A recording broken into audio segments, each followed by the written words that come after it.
conditions that should keep them off the road. Chris Van Cleve examined federal oversight of commercial drivers. He joins us from a rest stop in Savage, Maryland. Chris, good morning. Good morning. Commercial drivers are required to get a medical screening before they can drive big rigs like these across state lines. In 2014, regulators overhauled the program. Since then, less than 1% of drivers have been medically disqualified. It's a system even the government acknowledges hinges on drivers being honest about conditions that could cost them their jobs. I started yelling at the driver, but I didn't get a response. The bus started to tumble. Ruthie Allen was one of 35 passengers injured when this Detroit-bound Greyhound bus drove off an Ohio interstate. The driver allegedly blacked out.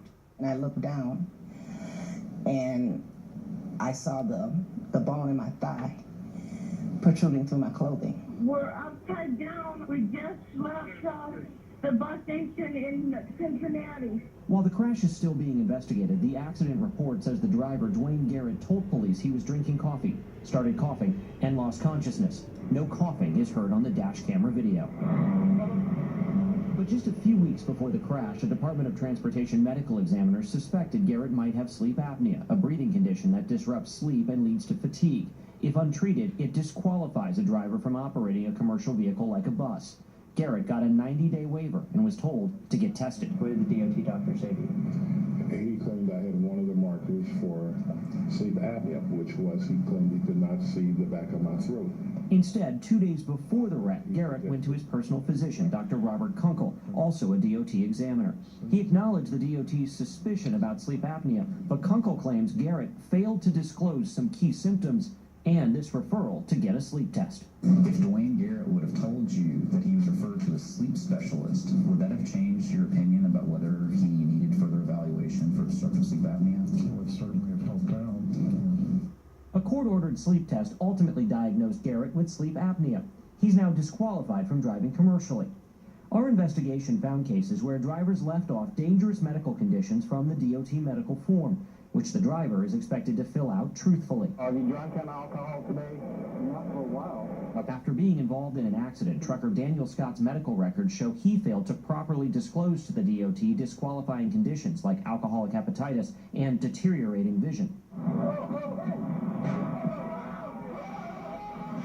This dashcam video shows Greyhound driver Curtis Woods slamming into a pickup, killing the driver. He later admitted he stopped using the machine to treat his sleep apnea and even hid his condition.